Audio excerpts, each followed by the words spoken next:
So the question is, a very simple question is, do we believe that if you're an estate agent and letting agent, you should be qualified as being an estate agent and letting agent?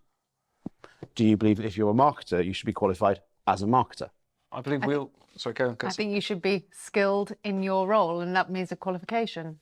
I think we all stand for raising standards in our sector and for professionalising. There's a lot of people doing marketing as part of their role who have very little expertise or background in that skill. So absolutely. Christopher? It doesn't matter whether you have letters after your name or not. It's are you good at the job? If education and there's a piece of paper at the end, great. Would that apply to estate agents and letting agents? It levels the playing field. I mean, it's certainly qualifications came in independent financial advisors, and a lot of people, threw the rattle out the pram and decided not to go through the exams. Depends if we go for level 3 or level 4. I think if we go for level 4, there'll be a lot of small one-man and one-woman bands leave the industry. But if all of them do the qualification, all you're doing is creating a level playing field. You still got the same battles. If half of them decide to leave, then there's more properties to go around. So some would say qualifications will help me. It depends if they leave or not. But I'm not being funny. Right, I actually think that it can only benefit industry to have some regulation within it, because there's a difference between regulation and skills. Of course there is. But would you go and see a surgeon who hasn't got a medical degree? Would you go and trust your, a legal matter to a solicitor who hasn't? Are we talking about marketing or estate agency here? Well, either. Like the whole thing, anyone who is qualified in their profession, who can say, yep, I have been physically trained, I've got expertise and skill from doing the job, but also I have an understanding and a knowledge based on qualification, that can only add value, right? Yes, whether you actually need a piece of paper or not. So bringing it back to the survey in terms of that really valuable discussion there, one of the things that comes out of research is Rightmove. Now, you asked a question earlier about, does the marketing investment include portals? It doesn't. There's another chunk of money going on portals. Rightmove absolutely dominates the views of effectiveness in generating leads. That is the overwhelming view of 70% of agents saying their most effective channel is Rightmove. Surely they're right to charge as much as they want. Estate agents pay Rightmove to put their properties in front of the punters, the buyers, and if you roll the clock back in the old days before the internet, we had to pay for newspaper adverts to put our properties in front of punters. And if you actually look at the actual hard stats, it is still cheaper today in real terms, to advertise on Rightmove with a basic package than it was to go for newspaper adverts. Interesting. I was going to make that exact point. So that's exactly what I was going to say. I totally agree with that. The thing is that we as agents are paying for it, and we want leads, when in reality the job of Rightmove is not to create leads, it's to put the property in front of the punters. We're using money from the Rightmove pot and treating it as a marketing technique, when in reality it's just to put the property in front of the punters. Your marketing gets the leads, Rightmove puts the property in front of the punters. Kirsty? Yeah, 100% agree. I think you need to be putting your Separated at birth. I feel for the mother. You were obviously the thing to win, weren't you? Let's go back to the mental health conversation. Bring it on.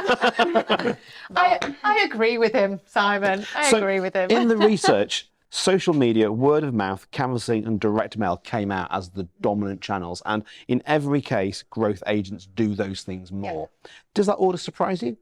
Social media, word of mouth, canvassing, direct mail. Direct mail in the 21st century? I would ask you how much mail you now get. The diminish in the physical print means that when you do get something through the door, I mean, I certainly, even flyers and things now, they're so infrequent that I actually look at pretty much every bit of direct mail I get, which I wouldn't have done 5 years ago. I had a really good case recently with direct mail. We had a vendor that was struggling to find, and I said, give us a couple of houses that you like and I'll see what I can do. And I went and I downloaded their land registry and I wrote a bespoke letter talking about the people, and then I put it in a shiny gold envelope and I hand wrote the envelope and I posted it with a stamp, like proper old school. And we ended up with an opportunity to sell a house that was like 1.5 million, which in my patch is huge. And I said to the guy, I said, oh, what was it that made you call me? Because I said, nobody else came from the letters. And he said, I felt like Charlie in the Chocolate Factory and I opened the golden ticket.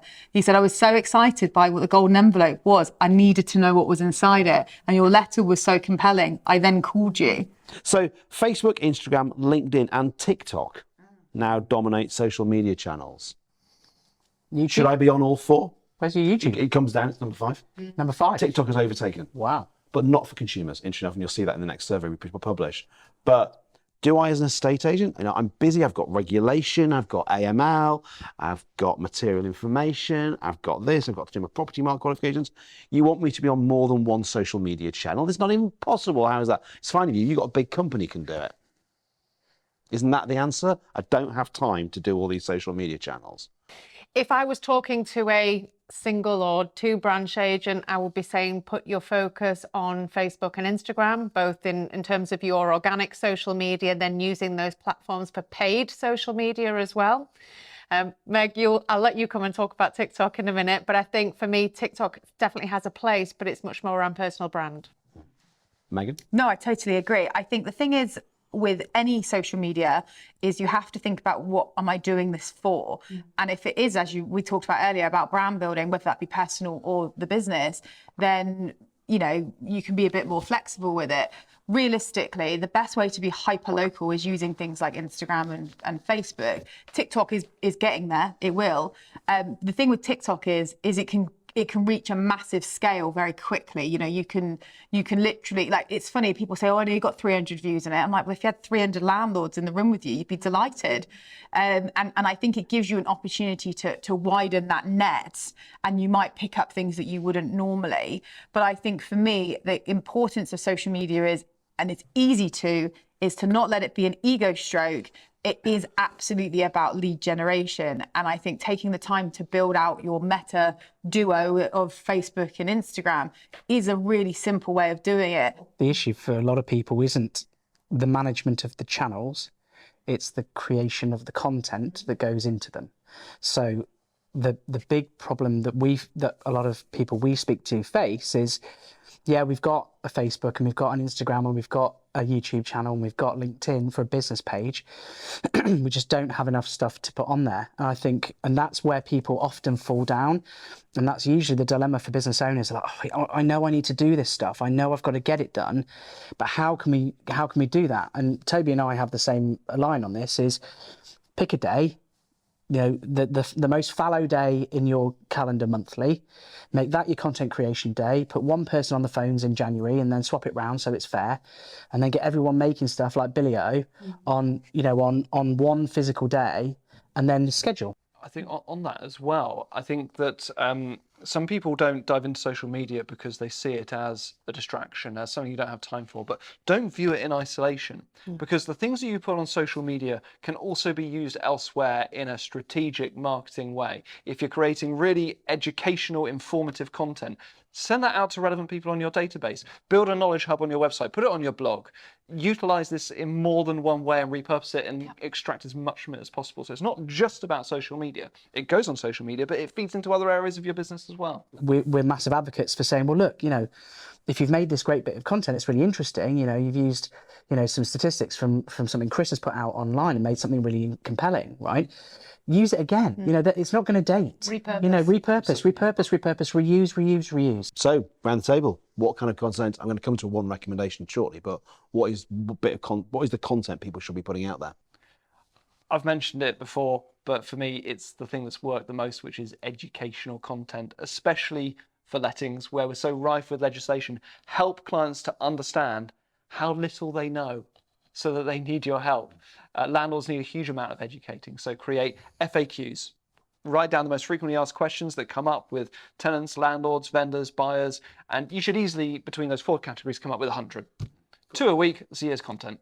Fantastic. Kirsty? Yeah, and it's about having a real mix. So making sure you're talking about your brand, your offering, advice, your people, your properties, your local market, a mix of long form, short form, imagery, video.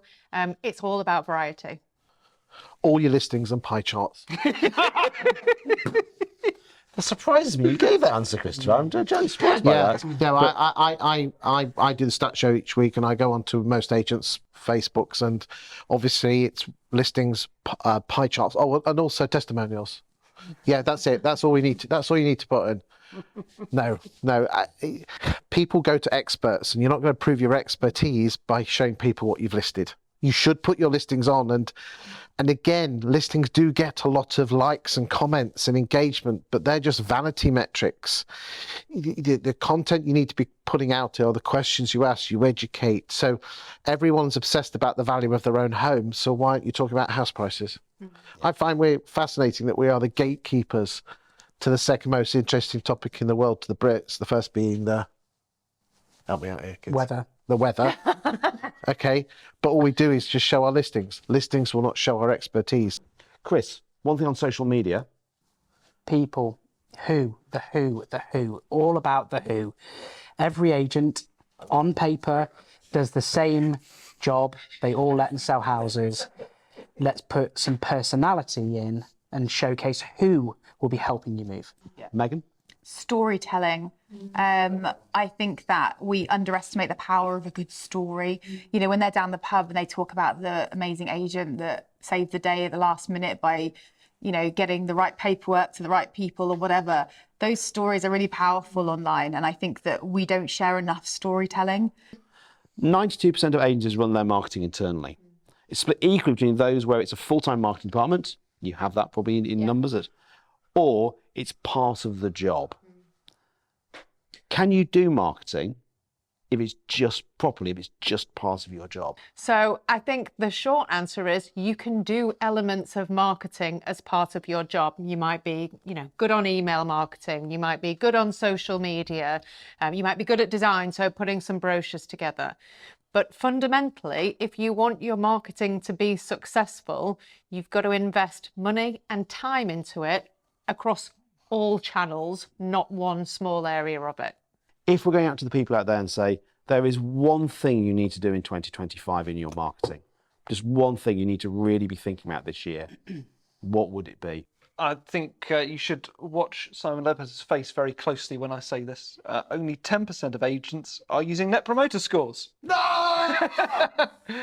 a great exercise to do regularly to get feedback from your clients that you can then repurpose as marketing materials. Who'd like to go next? Make video. It's a good one. Make video. Buy Nikes. Make video. Buy Nikes. Make video. So for me, if the one thing that you did to sort your marketing out for the next 12 months to 3 years, start with a strategy and a plan. I think for me, it's I'm going to do the social media card because I'm not as talented at these marketing Very experts. valid. Number one on the list. Yeah, so for me, I think it's making an investment in your social media, but with that, making an investment in your team's confidence with that. And it might be that you need a day with, you know, a film crew that know how to put them in the right position, know how to talk to them to get the best out of them.